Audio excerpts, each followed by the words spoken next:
Hello, engineers, designers, and industry professionals. I am Atmaling Narayanpure. Welcome you all to an advanced and hands-on 3D technical lectures on design and selection of mechanical bearing for real-world challenges. I am calling 3D because we will like to have selection of bearing and implementation of the bearing housing over a 3D CAD geometry on SolidWorks and CATIA. This is not just another bearing session. This is a precision design meets practically oriented based on the engineering field experience. In today's competitive industrial landscape, the ability to not only select but also design and implementing the selection criteria with a confidence is a must-have skills for design engineer. Whether you are working in a heavy machineries, robotics, SPM, automotive, or any of the mechanical design field, selection of the bearing plays an important role and critical role in the design and development process.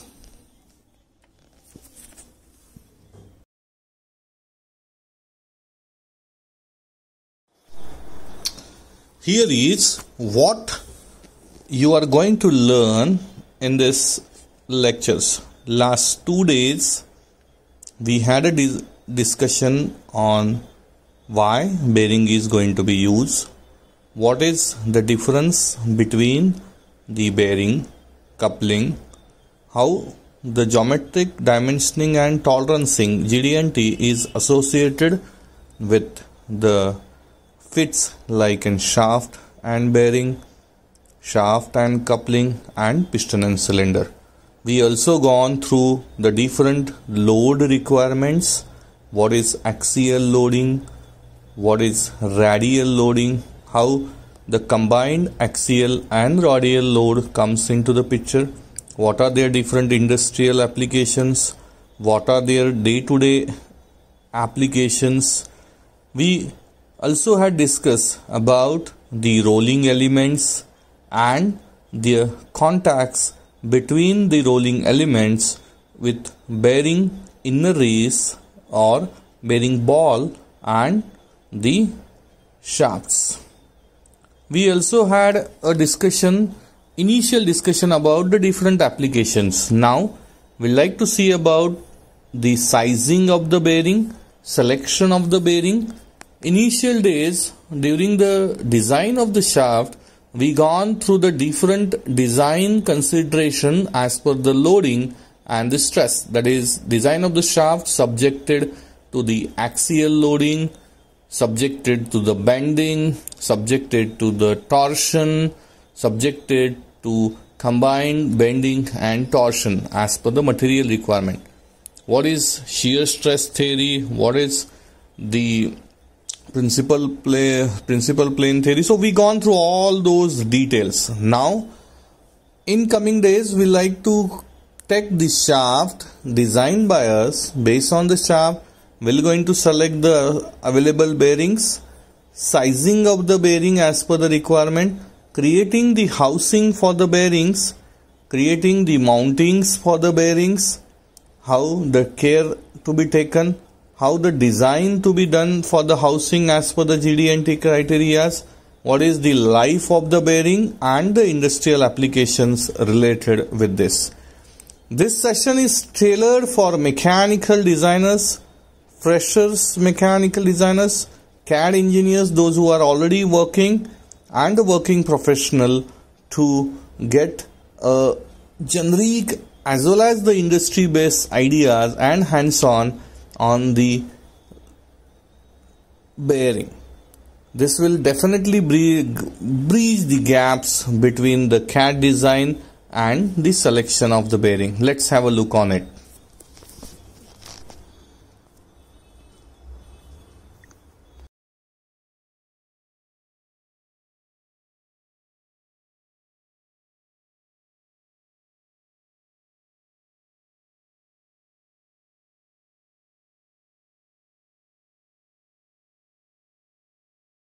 In which type of environment, that also we had a discussion on it.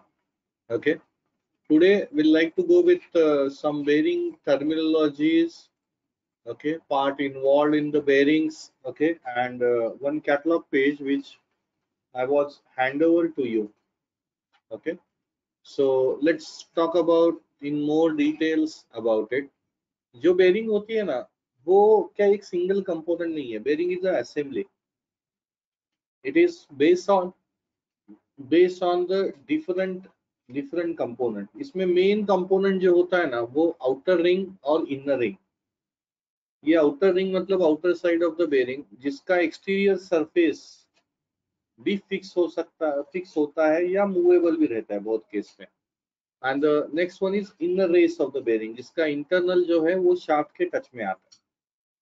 We have another important part. In between the inner race and outer race, a recess is provided. The bottom of the outer race and the top of the inner race, there is a recess. Over a recess, one another element is mount, which is called it as a cage, which gives you the platform for the rolling element. Okay, जो cage होता है उसके अंदर आपका rolling element बैठता है. सो अगर roller रहेगा तो रोलर टाइप का केज रहेगा, बॉल रहेगा तो बॉल का रहेगा.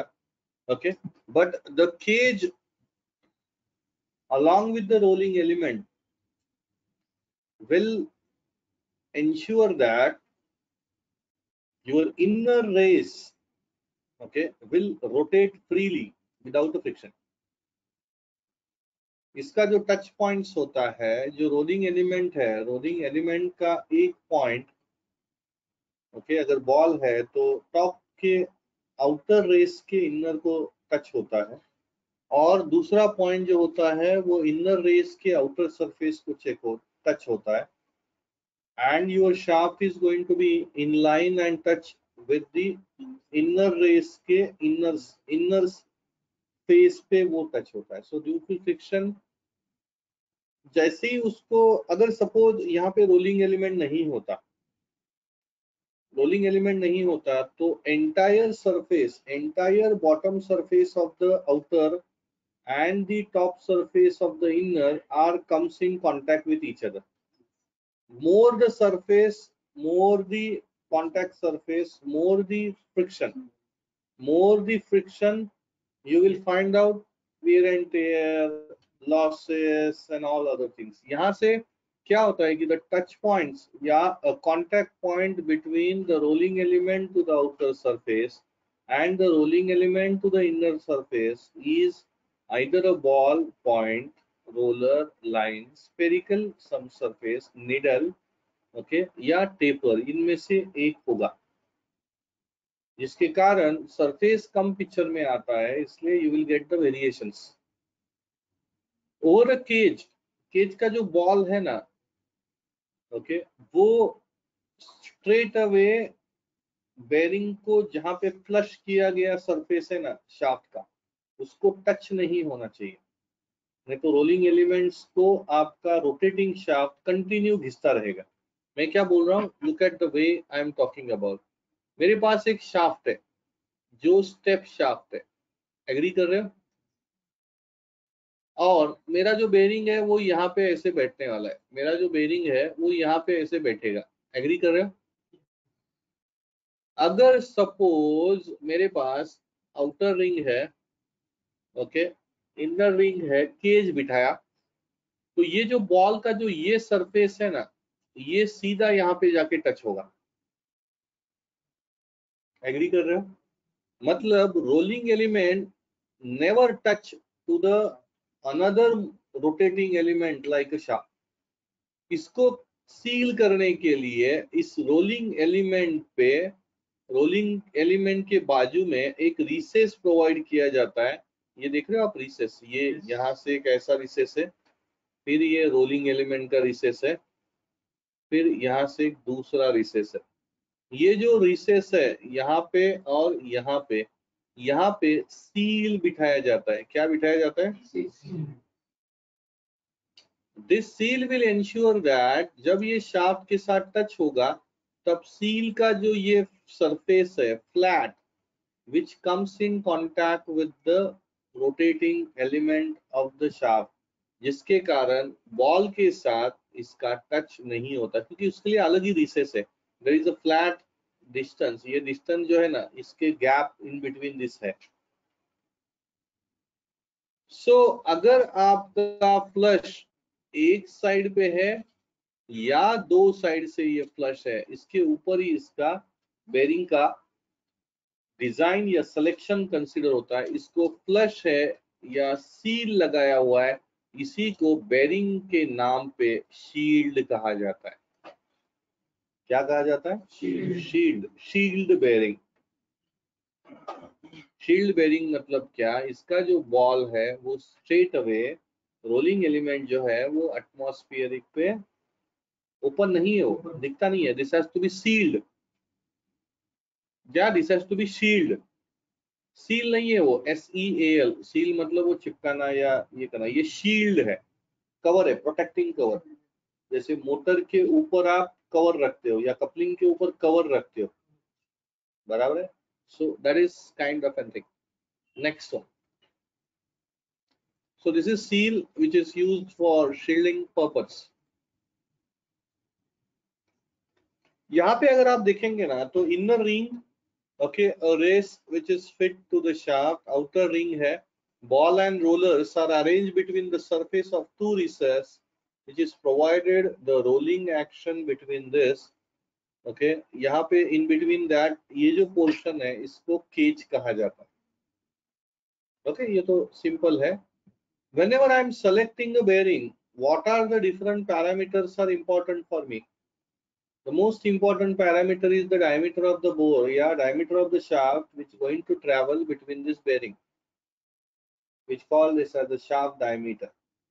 Can you consider that the shaft diameter and the bore diameter, they are purely into a clearance zone?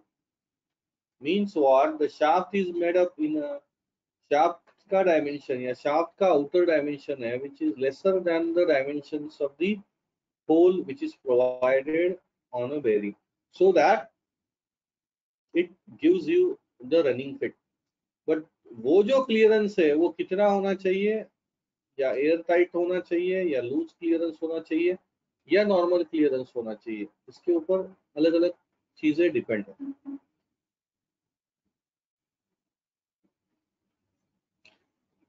उसके साथ साथ another most important parameter is the OD of the bearing. This OD of the bearing is important if we are using this bearing inside the housing.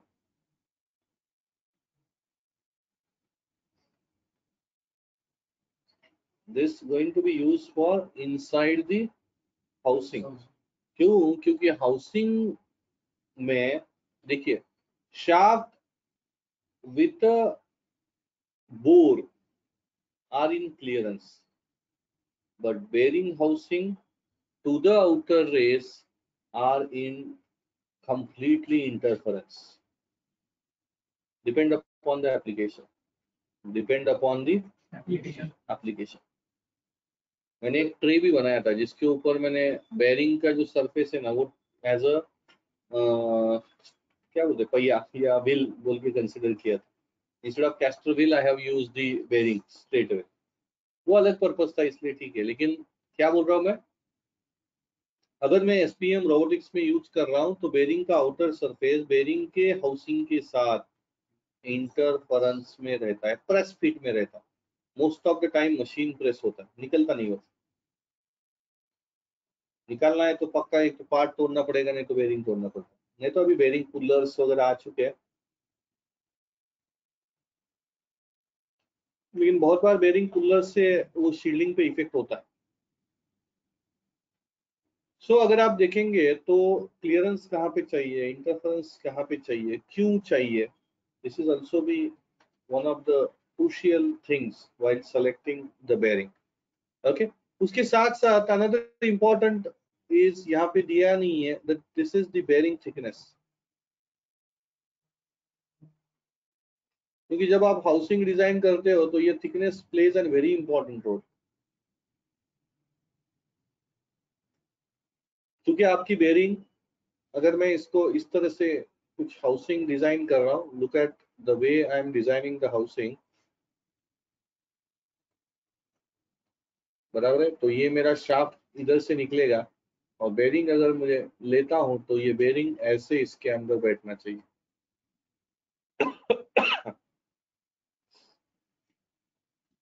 ये press fit में रहेगा, ये तो shaft है, ये इनर रेस के साथ अंदर जाके आएगा क्लियरेंस में। ये डायमेंशन ज्यादा इंपॉर्टेंट नहीं है, इसमें तो शाफ्ट निकलेगा, लेकिन ये डायमेंशन जो सिलेक्शन है ना इस डायमेंशन का, ये डिपेंड होता है कि बेयरिंग का शील्ड सरफेस कहाँ पे है, यहाँ पे है ना, याद रखो मैं जो बोल रहा हूँ। आप ऐसे कहाँ पे भी ये इनर रेस को आप ये इतना इनर रेस जैसे ये डायमीटर नहीं रख सकते, तो फ्रिक्शन बढ़ता है।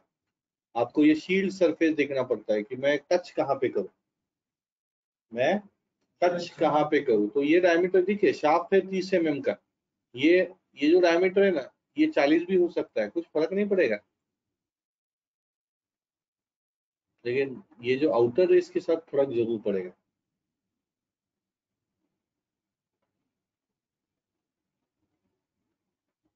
क्लियर है? Is this clear what I am trying to say? Okay, उसके बाद बेरिंग थिकनेस के बारे में हमने बात किया। Can you see this slide face? Inner race,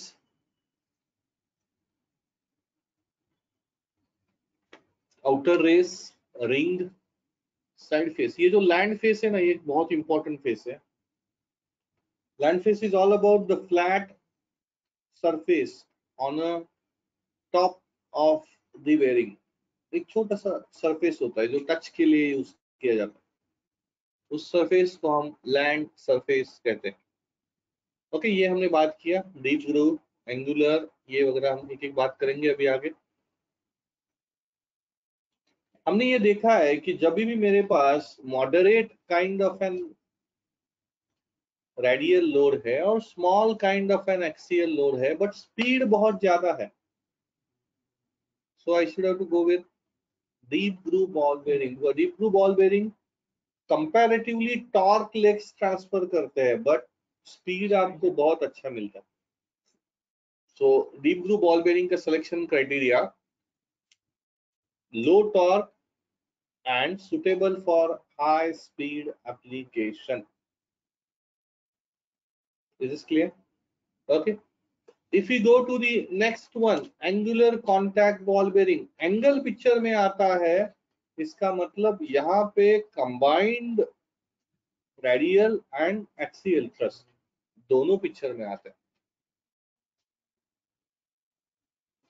last statement अगर आप देखेंगे तो एंगुलर के कारण एंगल ज्यादा एक्सियल, मतलब एक्सियल फोर्स होता है which is transfer, as well as moderate amount of radial force भी ये कंपनसेट करता है। पहला जो बॉल बेरिंग था उसमें एक्सियल थ्रस्ट ना के बराबर है, कल हमने बात किया है इसके ऊपर, एक एक स्टेटमेंट, एक एक टाइप हमने बात किया है इसके ऊपर। This one is an self aligning bearing, okay, जहाँ पे शाफ्ट का अलाइनमेंट या हाउसिंग का अलाइनमेंट प्रॉपर नहीं है। इसमें एक फ्लेक्सिबल पीस होता है जो आपके बॉल्स को रोलिंग कॉन्टैक्ट को थोड़ा सा एडजस्ट करता है। This adjustment in such a way that you will able to get it the proper alignment. तो वो जिस तरफ वो मिस अलाइन हो रहा है ना, उसके अपोजिट डिस्टेंस कवर करता है, तो वो डिस्टेंस ड्यू टू बैलेंसिंग वो उस साइड पे एडजस्ट हो जाएगा। सो इस तरह से ये वर्क करेगा। यहाँ पे मैंने एक वीडियो भी था, देखो, हाँ, कैन यू सी दिस?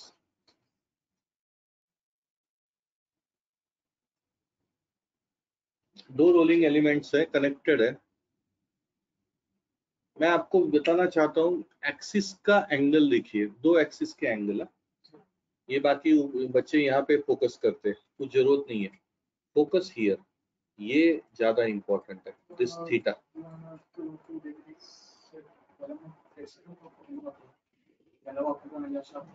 बेटा मैंने रिजिड कपलिंग यूज किया है, मैं फ्लेक्सिबल कपलिंग यूज करता तो ये बेरिंग की जरूरत ही नहीं है, फिर मैं बेरिंग में क्लियरेंस रखता सीधा। मुझे फ्लेक्सिबल कपलिंग यूज नहीं करना है, थोड़ा बहुत मिसअलाइनमेंट है वो मैं बेरिंग में एडजस्ट करना चाहता हूँ, नहीं तो फिर बेरिंग भी वियर आउट हो जाएगा ऑफसेट के कारण, आप समझ गए। वो अवॉइड करने के लिए ये जो 1 और 2 डिग्री का जो रिसेस या जो एंगल प्रोवाइड किया ना, इसे वो यूज करते, परफेक्ट मोशन में ही बेरिंग स्लाइड होती है थोड़ी बहुत।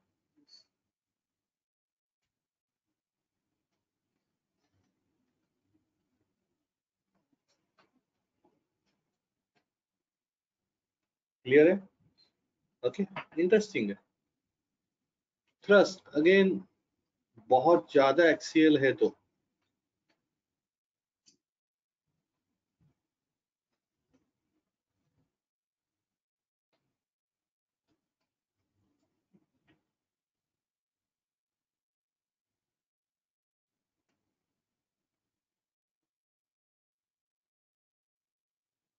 क्लियर है, चेक कीजिए। स्फेरिकल रोलर बेरिंग, ये बहुत अच्छा है, देखो how it can be observing the radial load as well as moderate axial load and compensate the misalignment which was caused in axis। ये थोड़ा सा ज्यादा है, 3-4 डिग्री का मिसअलाइनमेंट भी कवर करेगा।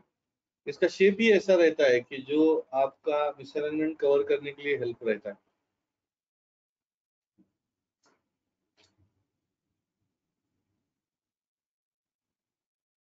This can compensate for the misalignment of the shaft and the housing, high radial load and moderate axial load।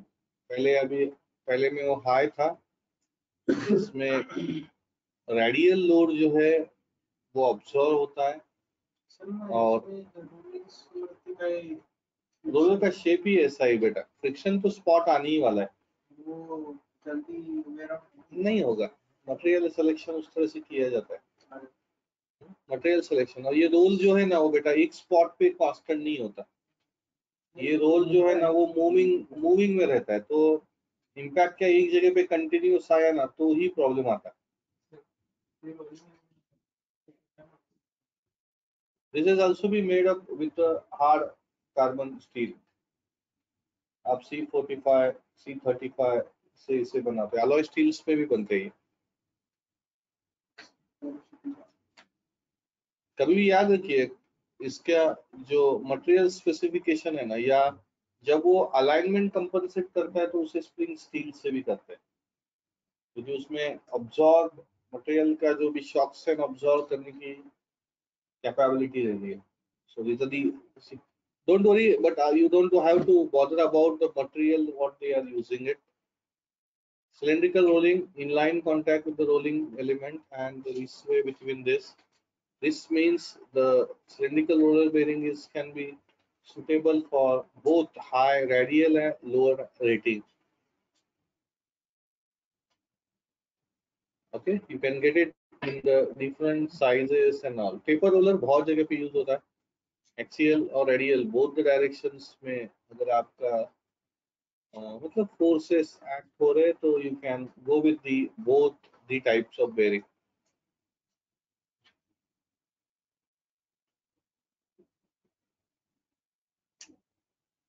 Clear है? Needle है, हाई स्पीड एप्लीकेशन यूज होगा, रेडियल लोड कम होगा। रोलिंग एलिमेंट में needle use होता है, which is in between the ratio of 1:3 to 1:10।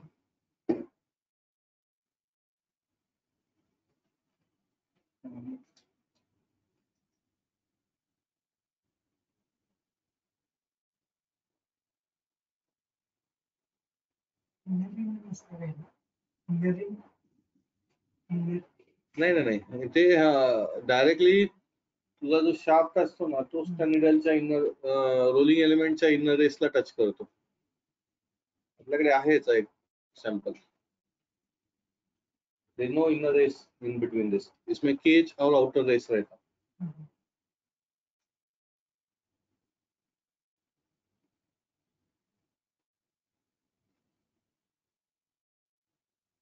Purpose देखिए, किसका ज्यादा पर्पस है ना, वो समझ में आना ज्यादा जरूरी है। रेडियल फोर्स ज्यादा इसमें लगता है, इसलिए दिस वन इज निडल। और वैसे भी सिलेंड्रिकल ही है ये, सिर्फ साइज छोटा है, लेंथ बड़ा है। इतने सारे बेरिंग के एप्लीकेशंस है ना, house hold, office, fax machine, photocopies, hard drives, conditioner, industry में तो आप पूछो ही नहीं। ओके, बहुत बार पूछा जाता है कि can you brief the any 5 और 10, आप रिज्यूमे में लिखते हो ना बेरिंग कहाँ कहाँ पे यूज होता है, where you are use the bearing, so you can have sir mainly there are 4-5 categories. Household equipments में यूज होता है, ऑफिस इक्विपमेंट में होता है, इंडस्ट्री में होता है। बच्चे क्या करते हैं सर, बेरिंग ना एसपीएम, कन्वेयर, क्रेन सर, और ऑटोमोबाइल, ये ऐसे ही बात करता है। लेकिन अगर आप हो ना, तो आप में एक डिफरेंस आना चाहिए। इतना जीडी कर रहे हो ना कि अरे sir, the application of the bearing mainly classified into household equipments, SPM and robotics, machineries, industrial automation, automotives। Automotive में देखेंगे तो इंजन में है, स्टीयरिंग में है, ड्राइव सिस्टम में है, ट्रांसमिशन सिस्टम में है। If you go with the machine, okay, robotics में है, एसपीएम में है। If you go with office administration and office machines, printer में है, फैक्स मशीन में है। सो इससे क्या होगा उसको पता चलेगा, अरे यार ये बहुत अच्छी तरह से एक्सप्लेन करता है। हाउस होल्ड में जाएंगे तो food processor, hair dryer, DVD player, okay, sewing machine, सिलाई मशीन अपना। सो इस तरह से एक्सप्लेन करो। बच्चा क्या करता है सर, बेरिंग कहाँ पे होता है सर, एसपीएम, कन्वेयर, रोबोटिक्स। ऐसे नहीं, आप कैटेगराइज वाइज बताओ। देखो, एक ही आंसर अगर ठीक से सिस्टमैटिकनेस आना चाहिए। Interview is all about how you present. आपको कितना आता है उनको पता होता है, लेकिन अगर आप प्रेजेंटेशन अच्छा रखोगे तो दैट इज चांसेस बहुत अच्छे ओपन अप हो जाएंगे आपके। क्या बोला?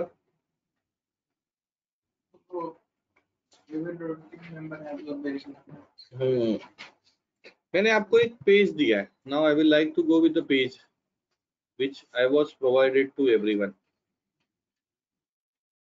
ओके, मैंने बोला भी था कि ये पेज आप मेरे से कलेक्ट कीजिए। क्या पढ़ा इस पेज से? What do you understood from this? First thing is, please handle with care. You must have one plastic folder file to carry this. क्या समझ में आता है इस पेज से?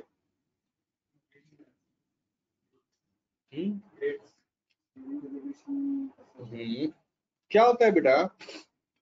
There is a concept called it as bearing number. क्या है? Bearing number. Bearing का जो नंबर है, जैसे 62052Z, 62 मतलब क्या, 05 मतलब क्या, से 2Z मतलब क्या, P उसमें क्या कहता है, F उसमें क्या कहता है, Z मतलब क्या, ZX मतलब क्या, ZU मतलब क्या। आप समझ रहे हो? बेरिंग का रेडियस ये अगर पता चला तो बेरिंग का इनर रेडियस स्ट्रेट अवे पता चलता है। बेरिंग का इनर रेडियस पता चला, शाफ्ट का डायमीटर पता चलता है। Do you understood? This is one of the most crucial for bearing। जब भी आप मार्केट में देते हो बेरिंग के लिए, आप पूछते हो मुझे एक नंबर चाहिए। फॉर एग्जांपल, आपको जो नंबर मिलते हैं ना बेटा मार्केट में, वो भी मैं आपको दिखाता हूँ कि how they provide you the bearing serial code. Bearing serial code देखता हूँ मैं इसमें है क्या। Yes, okay, you need this printout also। This printout will give you the idea about different types of bearing and their designated number या code। जैसे if I am going to use a deep groove ball bearing, okay, तो double row deep groove bearing का 42 है, 43 है। Okay, अगर आप देखेंगे तो यहाँ पे सिंगल रो डीप ग्रूव का जो है वो 62 है, 63 भी सिंगल रो है, डबल रो का 42, 43, 79 है। वहां पे नंबर आया है 62052Z। बेरिंग का नंबर क्या है? 62052Z। तो 62 means what? Go with the bearing catalog. Go with the bearing catalog and learn कि बाबा ये 62 मतलब है तो क्या है? यहाँ पे दिया है ना 62? नहीं दिया। 62 is all about bore diameter number. या we call this as a series code. ये जो बेरिंग का जो सीरीज कोड है ना वो है, उसके बाद के जो 2 डिजिट है ना वो आपको बेरिंग का बोर डाया बताता है। यहाँ पे अगर आप देखेंगे ना बोर डाया अगर मेरे पास 6201 है तो उसका एक डायमीटर रहता है। अगर मेरा 6202 है तो उसका 15 mm का डायमीटर है। 6203 है तो उसका 17 नंबर का डायमेंशन या डायमीटर है। लेकिन अगर मैं लिखता हूं वहां पे 6205, 5 के बाद का कोई भी अगर लेटर उस वो बेरिंग सीरीज के बाद आता है उस लेटर को 5 से मल्टीप्लाई कीजिए। मतलब क्या? 6205 05 into 5 is 25। 6206 06 into 5 equal to 30।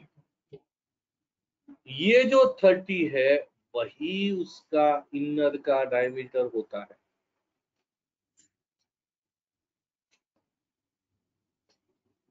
Clear है? ओके यहाँ पे अगर आप देखेंगे तो यहाँ पे कुछ कोड दिखे 3 तक दिखा है 01 0 01 02 03 12 15 17 ऐसे ही है। लेकिन जैसे ही वो 05 क्रॉस करेगा we will have a bearing code to be displayed like this selection code। इसमें से आपके पसंदीदा बेरिंग देखिए और उसके कोड पक्का लिख के रखो। बहुत बार ये लगता है कि अरे ये 62 मतलब क्या? 62 लगेगा 79 लगेगा।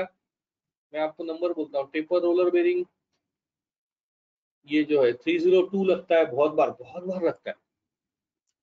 ओके 222 लगता है 214 लगता है 13 लगता है। स्पेरिकल थ्रस्ट 292 भी मैंने यूज किया। आपको पता चलेगा कि वो बेरिंग अगर चाहिए तो ये भी पेज में आपको देता हूँ बट कोऑर्डिनेट कीजिए कोई तो कि जिसमें ये नंबर जो है ना वो क्या रिप्रेजेंट करता है। वो मल्टीप्लाई करना इजी है 0 0 0 0 1 0 2 0 3 0 4 0 5 के बाद तो 5 से ही मल्टीप्लाई करना है। एक बार 5 का मल्टीपल चलोगा 0 6 5 से मल्टीप्लाई करो 0 7 5 से मल्टीप्लाई करो वो ऑटोमेटिकली जो भी आएगा वो उसका बोर डायमीटर होगा। यहाँ पे आप देखेंगे 6205 62 मतलब deep single row deep groove ball bearing. Simple है ये आ गया। The next part of it will be 05 01 02 03 है तो ही कैटलॉग देखना पड़ता है। 4 के बाद जो भी कोई नंबर आता है उसको न्यूमेरिक 5 से मल्टीप्लाई कर दो।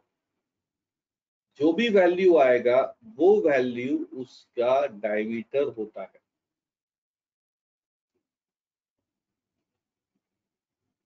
क्लियर है? जो भी डायमीटर आएगा वो उस मतलब जो भी आएगा वो उसका बोर डायमीटर है। क्लियर है? Okay let's see. यहाँ पे ये आ गया। अब मैं थोड़ा सा आगे जाता हूँ। ओके एप्लीकेशंस बताए गए हैं spherical roller cylindrical roller needle roller ये हम लास्ट में आते हैं। अगर मुझे बेरिंग कोड को डिसिग्नेट करना है ना तो मुझे bearing node supplementary code denoting bearing boundary condition running accuracy and internal clearance इतने चीजों पे काम करना पड़ता है। बेरिंग नंबर अगर आपको आइडेंटिफाई करना है तो बेरिंग का नंबर क्या है उसके हिसाब से आपको सप्लीमेंट्री कोड क्या है। जैसे 62 is for single row 302 is for which one तो पहले सप्लीमेंट्री कोड देखिए, उसके हिसाब से okay what are different boundary condition, Z to Z क्या है वो चेक कीजिए, and then we should have to okay must be come up with the things. यार ये पूरा बेरिंग जो है ना ये इस टाइप का है, ये इसमें होता है, सिंपल है। Let's check out now. This corresponds to JIB B151512। अब मैंने आपको पूरी तरह से एक पेज दिया है, आपके पास सबके पास पेज है। Please open your page, please open your page and try to find out what is the meaning of 6203ZZC2।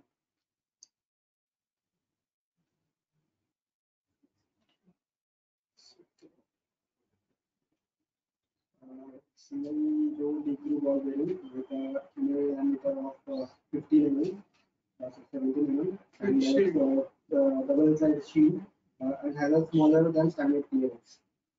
It is single both side fixed shield and smaller than standard clearance. करो subject लिख के निकालो, लिख के निकालो आपका, आप लिख के निकालो। मैं 2-3 नंबर देता हूँ, आप लिख के निकालो।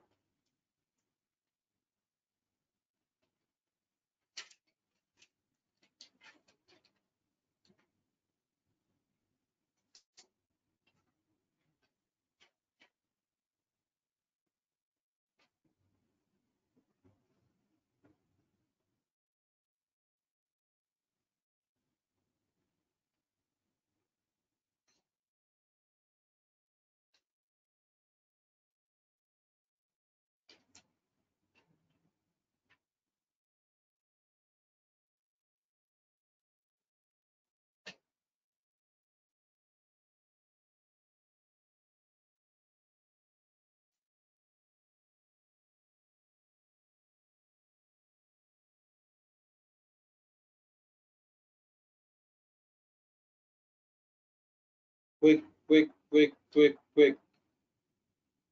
6 to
done. What is 6 to? What is 6 to?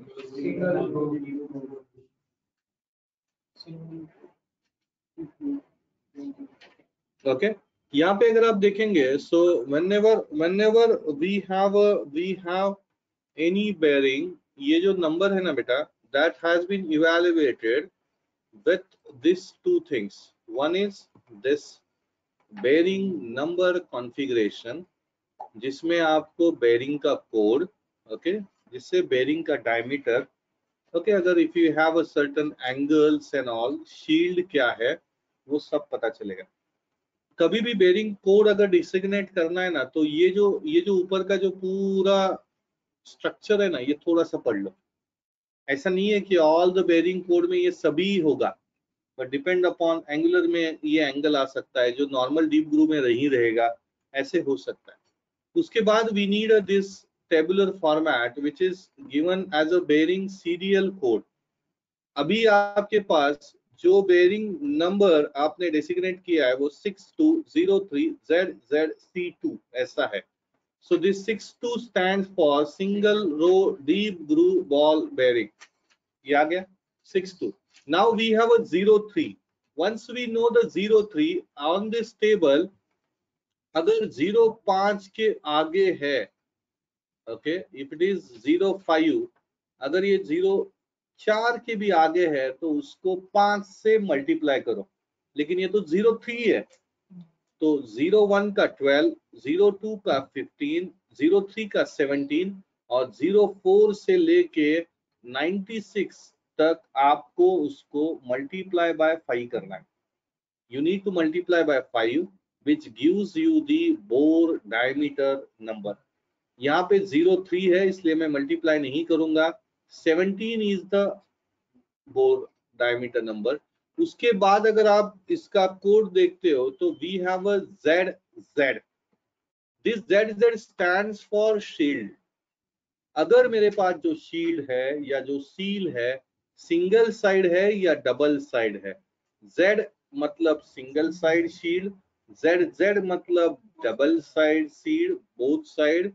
ZX stands for one side, ZZX stands for, ZX है वो रिमूवेबल होती है, ये फिक्स है, ये रिमूवेबल है. ये नॉन कॉन्टैक्ट सील है. तो इसके सीलिंग्स के अलग अलग टाइप है, तो उसमें से हमें जो अभी मिला है वो क्या है, ZZ है. मतलब दोनों साइड से मैं फिक्स शील्ड अप्लाई कर रहा हूं. सिंपल है. ओके, तो हमने 6203ZZ के पास गए. Now we have a C2. ये जो C2 है वो आपको इसका क्लियरेंस बता देता है. Can you see this? Okay, मेरे पास C1 है जो टॉलरेंस C2 से कम होता है, और जो C2 है वो smaller than the standard clearance.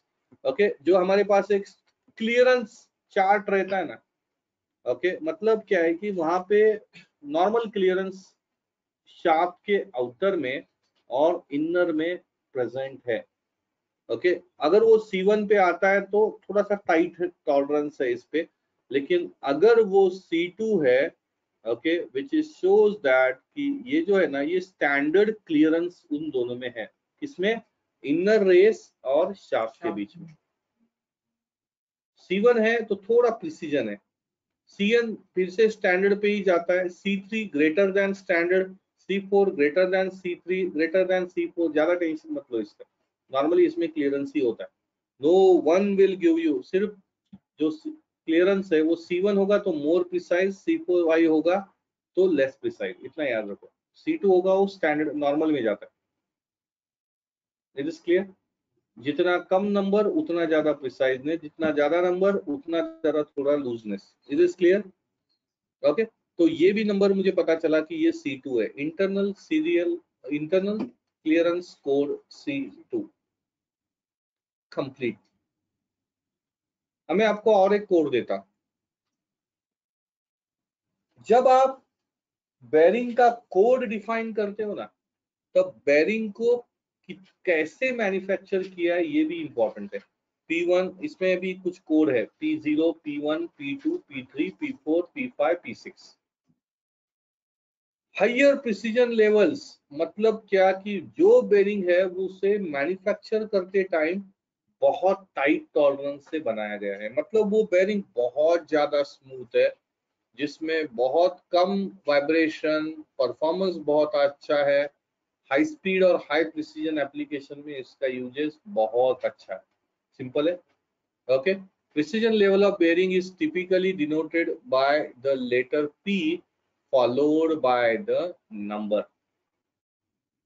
जैसे अभी C2 था ना, वैसे ही P0, P1, P2, P3, P4, P5, P6 हो सकता है. This will give you the idea about how the bearing is going to get manufactured, या बेरिंग का जो टॉलरेंस है वो कितने टाइट या प्रिसाइज ली उसे बनाया गया है. It's completely depend upon the application where you are using a bearing. आपका बेरिंग का क्या एप्लीकेशन है इसके ऊपर ही डिपेंड है कि आपको प्रिसाइज एप्लीकेशन के लिए बेरिंग यूज करना है, क्या आपको नॉर्मल एप्लीकेशन के लिए यूज करना है, एसपीएम के लिए यूज करना है, रोबोटिक्स के लिए यूज करना है, ये यहाँ पे डिफाइंड होता है।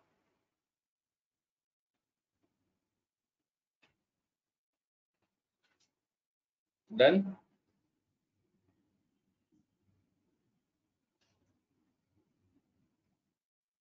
Can you see this one?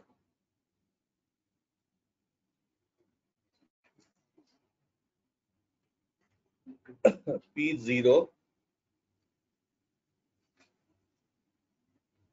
P6, P5, P4, P2।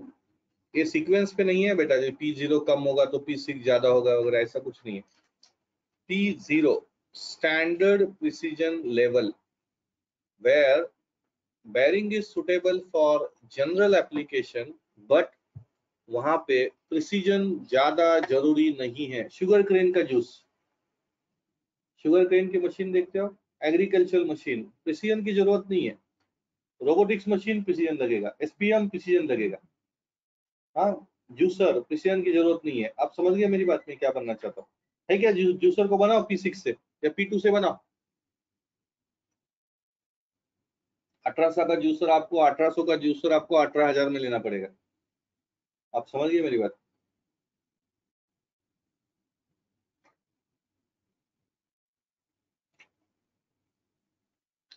P0 is the standard precision level suitable for general purpose application. P6 is suitable for, इसमें थोड़ा प्रिसीजन लेवल ज्यादा अच्छा रहता है, जो हम इलेक्ट्रिक मोटर पंप्स के एप्लीकेशंस को यूज करते हैं, लेकिन मॉडरेट प्रिसीजन रहेगा, स्टैंडर्ड से आगे। P5 जो है वो P6 से भी और थोड़ा प्रिसाइज है, जो आपको मशीन टूल्स, स्पिंडल्स, जिग्स में आप यूज करते हो। मशीन्स एसपीएम P4 में आता है, या सॉरी P5 में आता है। जितने भी मशीन्स, एसपीएम, रोबोटिक्स एप्लीकेशन है वो P4 में आता है, सॉरी P5 में आता है। P4 में जो आता है ना, वो अल्ट्रा प्रिसीजन एप्लीकेशंस आते हैं, जैसे डेंटल इक्विपमेंट्स, एरोस्पेस, ओके, बहुत हेवी क्या कहते हैं वो, सैटेलाइट्स वगैरह वगैरह, जिसमें रोबोटिक्स या प्रिसीजन लेवल बहुत ज्यादा चाहिए। और जो P2 है वो हाईएस्ट प्रिसीजन लेवल है।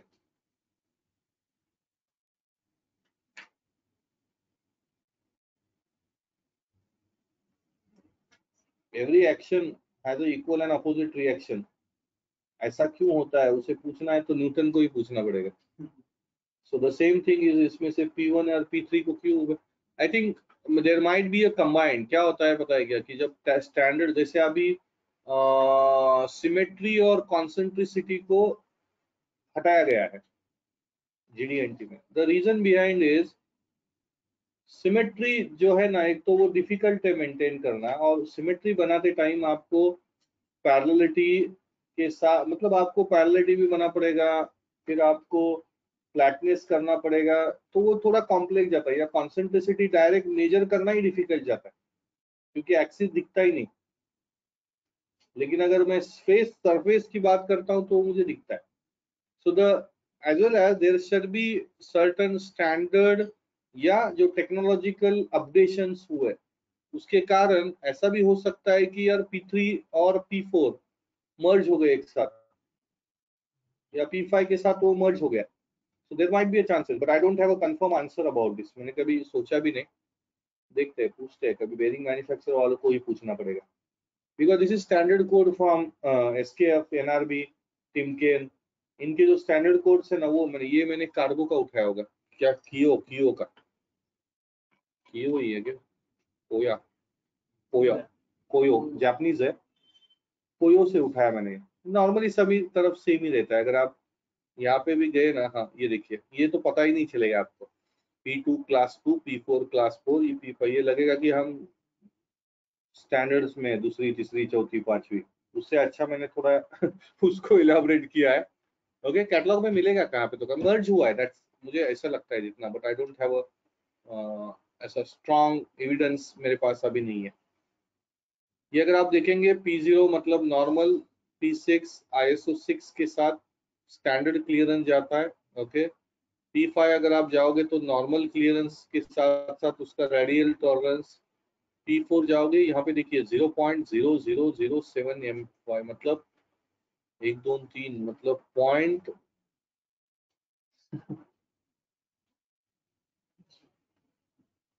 0.075 micron, which is hardly impossible, hardly impossible. ये स्टैंडर्ड टॉलरेंस होने हैं, मैं कभी इतने डीप में भी नहीं गया है। ये स्टैंडर्ड कोड दिए गए हैं ना, उसके साथ you need to be ensure that minor में नॉर्मली P5 के साथ जाओ, आपका काम हो जाएगा। P5 के साथ जाओ, या बहुत ही C सर्टिफाइड अगर आपको करना है, या आपको कुछ पार्ट जो है वो इंटरनेशनल सर्टिफिकेशन से लेना है, तो P4 में आता है। ओके, सो ज्यादा उससे ज्यादा कोई डीपली नहीं जाएगा। Can you see this levels? 6204, 62 stands for deep groove ball bearing, 04 means 04 into 20, 20 is the diameter, okay, bore diameter। ये ढूंढ के निकालो बेटा, NU220 AECP, कैटलॉग्स में दिया होगा NUP220 8ECP।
हो गया, मिल गया। अरे कर ना, तुझ्याकडे कुठे आहे राजा, तू तिथं बस बघ,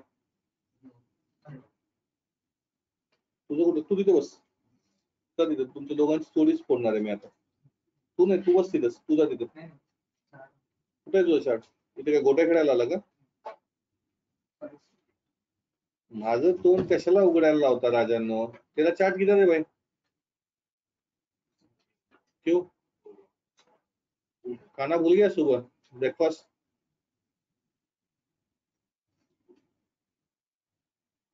गलत है यार, लेक्चर को आने का ही नहीं अंदर। मैं 2 दिन से बता रहा हूँ, जिसके पास दिया है वो ले लो।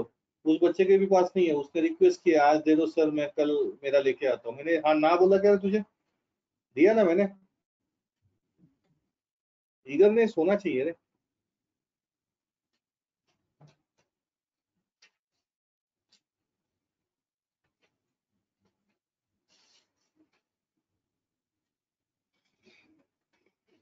मिल गया NUP 2208 ECP।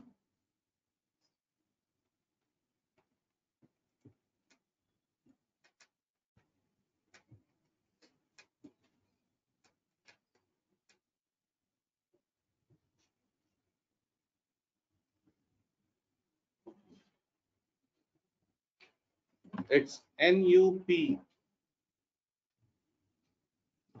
This is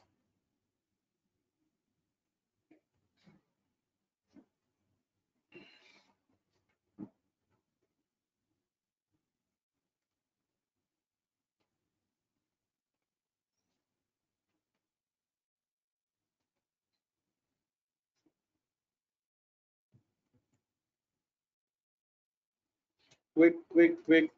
यहाँ पे देखिए, यहाँ पे मिलेगा आपको NUP।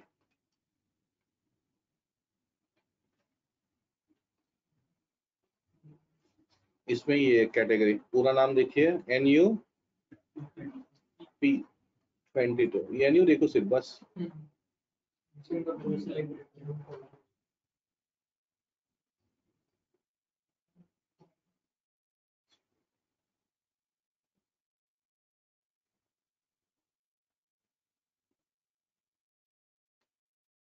NU 22 है अपना, जो है वो NUP 22 है, cylindrical roller bearing.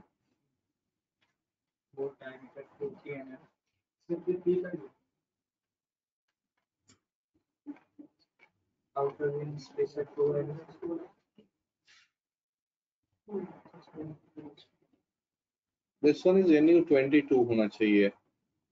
Outer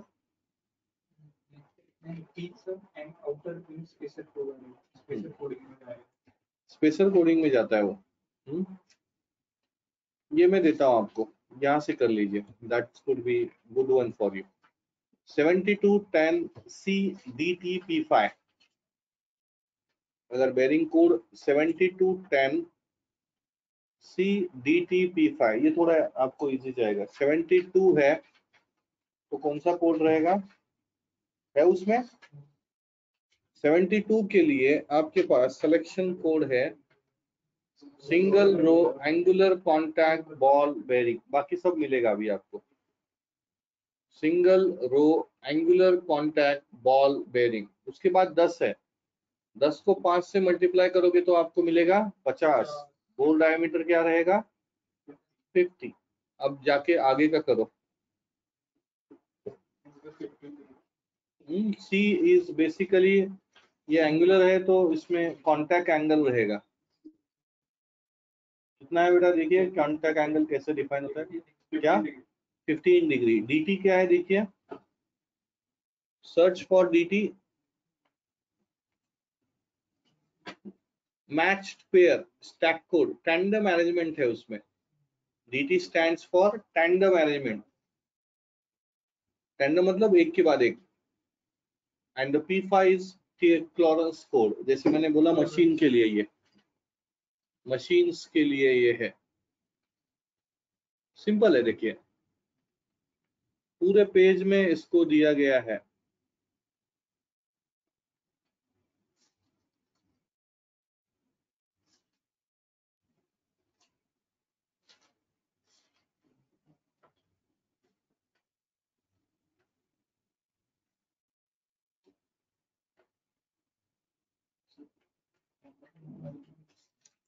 tandem arrangement आपको गूगल पे दिखाता हूं मैं। ये जो बॉल्स होते हैं ना, ये टैंडम अरेंजमेंट, 2 या 3 से ऊपर एक साथ जब लगते हैं ना तो उसे टैंडम अरेंजमेंट कहते हैं। लुक एट दिस, 2 केज रहते हैं टोटली। केज जो है ना वो सिंगल रो होता है, हो एक के बाद एक होगा। Look at this, multiple column असू शकतात। विड्थ वाइज है, विड्थ वाइज है।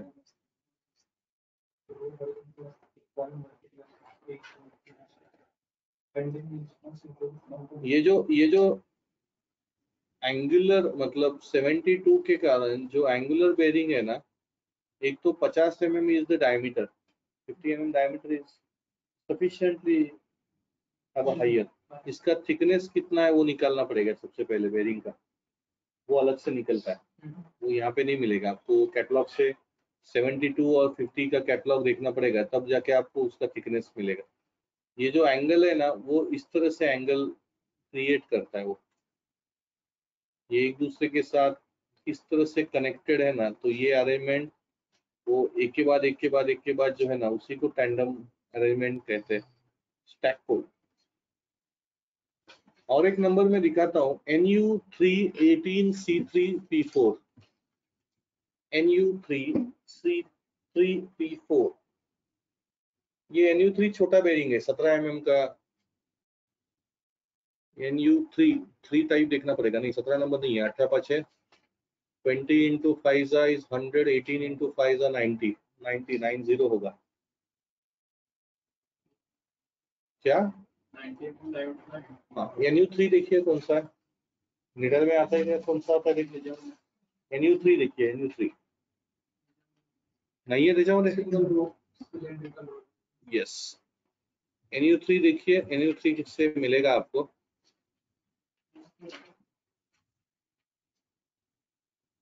NU3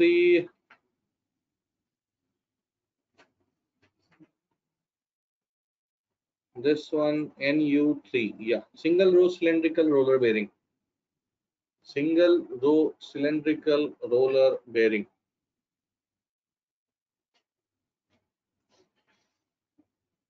single row cylindrical roller bearing। ये पेज में ऐप पे डाल देता हूँ, so that could be easily identifiable for you. This one is also be a bigger bearing, 90 mm is huge. Clearance code normal है, P6 is the category, class 6।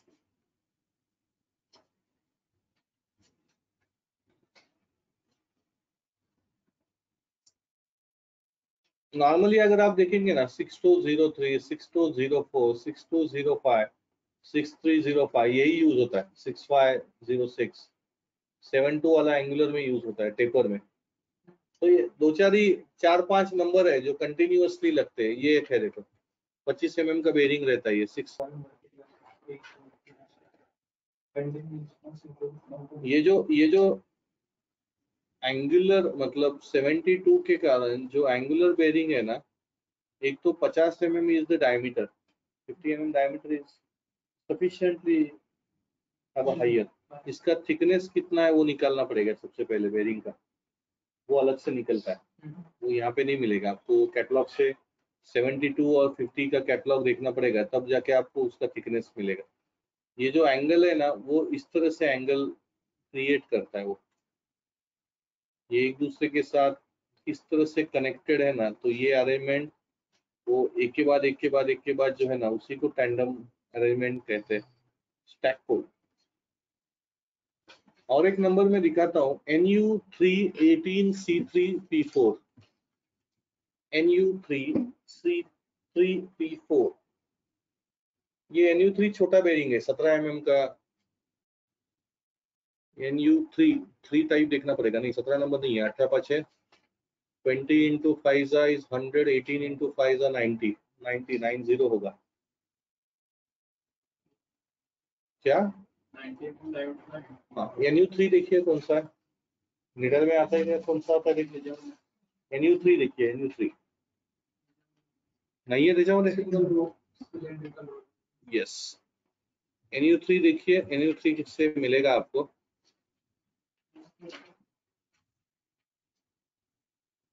NU3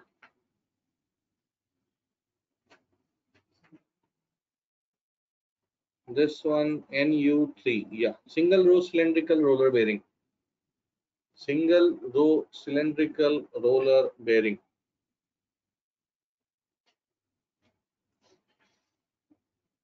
single row cylindrical roller bearing। ये page में app पे डाल देता हूँ, so that could be easily identifiable for you. This one is also be a bigger bearing. 90 mm is huge. Clearance code normal है. P6 is the category. Class 6.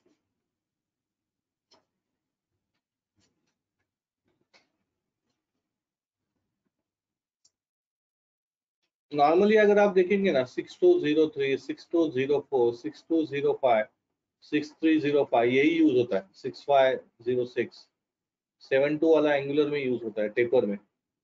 तो ये 4-5 number है जो कंटिन्यूअसली लगते हैं. ये एक है देखो 25 mm का बेरिंग रहता है. ये 325J. ओके, कोई 05J कहता है, कोई 5J कहता है. 320 का भी लगता है. ये JRP6X, P6X. ये मैं क्यों ले रहा हूँ, क्योंकि आपको हैबिचुअल होना चाहिए कि अलग अलग टाइप के बेरिंग्स अगर रहते हैं तो उसको पढ़ना तो कैसे वो तो पता होना चाहिए. ये बहुत बार लगता है. टेपर रोलर बेरिंग का कैटेगरी है 320. कौन सा कैटेगरी है? Taper roller. बहुत लगता है 320. 05 25 mm का डायमीटर है. आगे का ढूंढो. आगे का आपके कैटलॉग में दिया गया है JRP6X.